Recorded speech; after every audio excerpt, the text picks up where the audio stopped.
आज एक नई वीडियो के साथ चैप्टर नंबर 4 कोऑर्डिनेट इक्वेशन द्विघात समीकरण वर्ग समीकरण एक्सरसाइज 4.2। इसमें कुछ जो थ्योरेटिकल सवाल होते हैं आज वो बता रहा हूँ मैं आपको। जैसे प्रश्न हमारा दो क्रमागत धनात्मक पूर्णांक ज्ञात कीजिए जिनके वर्गों का योग 365 है। हमारा प्रश्न ये है कि दो क्रमागत धनात्मक पूर्णांक, अब यहाँ पर धनात्मक पूर्णांक की बात हम कर रहे हैं, धनात्मक पूर्णांक ज्ञात कीजिए जिनके वर्गों का योग 365 है। क्योंकि धनात्मक पूर्णांक क्रमागत तो मतलब लगातार, तो लगातार धनात्मक पूर्णांक जो होते हैं हमारे x+1 x+2 x+3 x+4 ये होते हैं क्रमागत धनात्मक लगातार पूर्णांक जिनके बीच में एक का अंतर होता है ना। देखो लिखा है क्योंकि दो धनात्मक क्रमागत पूर्णांक में एक का अंतर होता है, मतलब जो धनात्मक पूर्णांक है उनके बीच में एक का अंतर होता है। जैसे x+1 x+2 x+3 ये सब क्या है, ये धनात्मक पूर्णांक लगातार धनात्मक पूर्णांक कहलाते हैं ना। और लगातार तो ये हमारे धनात्मक पूर्णांक हो जाएंगे x और x+1। तो अब हमारी जो कंडीशन है, शर्त हमारी ये है कि जिनके वर्गों का योग, मतलब जो लगातार धनात्मक पूर्णांक है उनके वर्गों का योग 365 है। तो उनके वर्गों का योग कितना 365 है। तो हमारे जो धनात्मक पूर्णांक क्या है, x है और x+1 है। तो x का स्क्वायर किए और x+1 का स्क्वायर किए बराबर 365। हम अपने प्रश्नानुसार लगाए है ना, जो हमारी शर्त कंडीशन दी गई उसके आधार पर हमने इसको सेट किया है। यहाँ पर x+1 का होल स्क्वायर, मतलब ये सरफमी का सूत्र बन गया a+b का whole square a² + b² + 2ab। ये सरफमी का सूत्र कहलाता है। ये तीन होते हैं है ना, a - b का होल स्क्वायर a² - b² और a+b का होल स्क्वायर, तीन होते हैं। तो हमने अब इस x+1 का होल स्क्वायर हमने इस सरफमिका से तोड़ दिया। तो x का x² आएगा, इसका करेंगे तो देखो a² x की जगह a² आएगा, फिर b की जगह 1 का स्क्वायर, फिर 2ab, फिर 2x की जगह देखो a की जगह x लिखा है और b की जगह 1 लिखा है बराबर 365।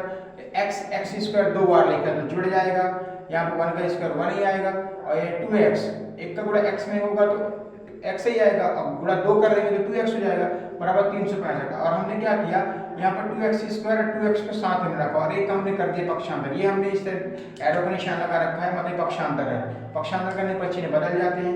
तो 2x² + 2x बराबर 365 हो गया, -1 पक्षांतर करने पर चिन्ह बदल गया। तो हमने यहाँ से 2 देखो, यहाँ पर दोनों में दो कॉमन है, देखो जरा, तो हमने 2 को क्या कर दिया, बाहर निकाल दिया है। तो x² + x बराबर 364। तो हमने यहाँ पर क्या किया, 2 का इसमें भाग कर दिया है ना, भाग कर सकते हैं ना। तो यहाँ पर इसको काट दिया तो 182 आ गया। तो x² + x बराबर कितना आ गया, 182। देखो 182 आ गया पक्षांतर। अब हमने 182 का इस साइड पक्षांतर करना, क्योंकि हमको वर्ग समीकरण बनाना, चूंकि वो द्विघात समीकरण के सवाल है तो हमको वर्ग समीकरण का रूप लेना है ना। वर्ग समीकरण का रूप होता है ax² + bx + c बराबर 0। ये वर्ग समीकरण का रूप होता है। तो x² + x यहाँ से पक्षांतर करने पर 182 बराबर 0 हो गया। अब चूंकि इसका हमको गुणनखंड तोड़ना है, हमको x की वैल्यू फाइंड करना है, तो इसका गुणनखंड तोड़ना है। तो हम क्या करेंगे, यहाँ पर जो x है, देखो इससे पहले वाली जो मेरी पहली वीडियो थी उसमें गुणनखंड तोड़ना मैंने बताया था। तो जो x का गुणांक देखो क्या लिखा जाएगा, 1 × x, क्योंकि x का गुणा करने पर x में तो x ही रहेगा।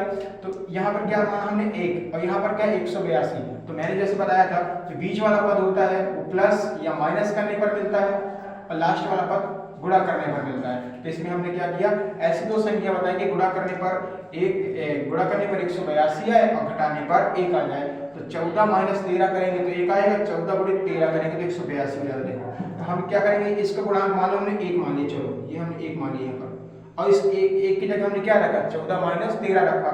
ये x ऑलरेडी चल रहा है ना। 14 × 13 बराबर 0 किया। अब हम क्या करते हैं, x के अंदर गुणा किए, ब्रैकेट ओपन करेंगे ना, x² + 14x - 13x - 14 × 13 हो जाएगा। अब हम क्या करेंगे, इसे कॉमन निकालेंगे है ना। तो हम देखते हैं, पेयर बना लेंगे पहले। x² + 14x का पेयर बन हो गया, -13x - 14 × 13 = 0 का हमने क्या कर लिया यहाँ पर पेयर। तो दो पेयर हो गए यहाँ पर, एक पेयर ये एक पेयर ये। तो हमने क्या किया, x² को हमने उसका फैक्टराइजेशन कर लिया, मतलब उसका गुणनखंड तोड़ लिया। तो हमने क्या किया, x into x plus 14 into x हो जाएगा, minus 13 into x minus 14 into 13 equal 0 हो जाएगा। अब हम क्या करते हैं, कॉमन हमेशा लास्ट जो पेयर है ना, पेयर का लास्ट देख के निकालते हैं। तो यहाँ पे देखो x है, यहाँ भी x है, तो यहाँ में x छोड़ देते x है, यहाँ भी x है, जो चीज दोनों में कॉमन है उसको निकालते हैं। दोनों में कॉमन क्या, x है, x बाहर आ गया। यहाँ से देखिए क्या कॉमन आएगा, यहाँ पे देखो 13 है, यहाँ भी 13 है, 13 तो आएगा, लेकिन देखो माइनस भी है, तो माइनस भी बाहर निकलेगा साथ में। तो जब दोनों में माइनस हो, माइनस से बाहर निकालते हैं तो अंदर जब ब्रैकेट लगता है उसमें प्लस हो जाता है, क्योंकि माइनस इंटू माइनस प्लस होता है। तो हमने क्या किया, यहाँ से x बचा और यहाँ माइनस से बाहर आ गया है, तो ये हो जाएगा 14 प्लस 14 हो जाएगा। तो जब देखो कॉमन निकालने पर ये दोनों क्या होना चाहिए, बराबर होना चाहिए ब्रैकेट। अगर एक माइनस से प्लस का तो फिर वो गलत है, ये विशेष ध्यान रखना। जब कॉमन निकालते हैं इसका विशेष ध्यान यही रखा जाता है। जनरली बच्चे क्या करते हैं कि माइनस इससे बस बाहर निकाल लेते हैं और यहाँ माइनस रहने देते हैं, जबकि वो गलत है, माइनस दोनों से बाहर निकलेगा, बराबर 0। अब हम क्या करें, x प्लस 14 और x plus 14 total all over हमने क्या किया, कॉमन निकाल लिया है। तो क्या हो जाएगा, यहाँ से x माइनस 13 हुआ, तो x प्लस 14 और x माइनस 13 इक्वल हो गया कितना, 0। ये दो हमारे ब्रैकेट हो गए। अब हम क्या करते हैं, ये जो 0 है ना, 0 को हम क्या करते हैं, डिवाइडेड बांट देते हैं। तो x प्लस 14 को 0 दे दिए और x माइनस 13 को 0 दे दिए। हमने इसका किया ट्रांसफर, पक्षांतर किया। पक्षांतर करने पर क्या हो जाता है, वैल्यू जो होती है, जो चिन्ह होते हैं बदल जाते हैं। तो x बराबर माइनस 14 और x बराबर आ गया 13, है ना। तो इस चीज का ध्यान रखना, क्योंकि यहाँ पर देखिए, यहाँ पर x इक्वल 13 मतलब 13 जो है प्लस का है, x बराबर माइनस 14 ये माइनस का है, तो हम माइनस वाली वैल्यू नहीं लेंगे, इस विषय ध्यान रखना, हम केवल प्लस वाली वैल्यू लेंगे। इसलिए x बराबर हमने कितना रखा, 13 रखा, है ना। तो x तो पहला पूर्णांक क्या आएगा, x बराबर 13 आएगा, है ना, क्योंकि हमारा यहाँ दो धनात्मक पूर्णांक x और x प्लस 1 है। तो पहला पूर्णांक क्या आएगा, x, तो 13 आएगा। दूसरा क्या आएगा, x प्लस 1, तो x की वैल्यू 13, तो 13 प्लस 1 के तो 14 आ गया। तो मतलब जो ये कंडीशन थी हमारी, तो दो क्रमागत धनात्मक पूर्णांक कौन कौन से होंगे, 13 और 14 होंगे। तो ये हमारा आज इस सवाल पर आधारित वीडियो था। तो आपको कैसा लगा, यदि आपको अच्छा लगा हो तो आप बिल्कुल वीडियो जरूर पूरा देखें, है ना, और अपने दोस्तों को, अपने फ्रेंड्स को जरूर शेयर करें, लाइक और सब्सक्राइब जरूर करें। Thank you for watching.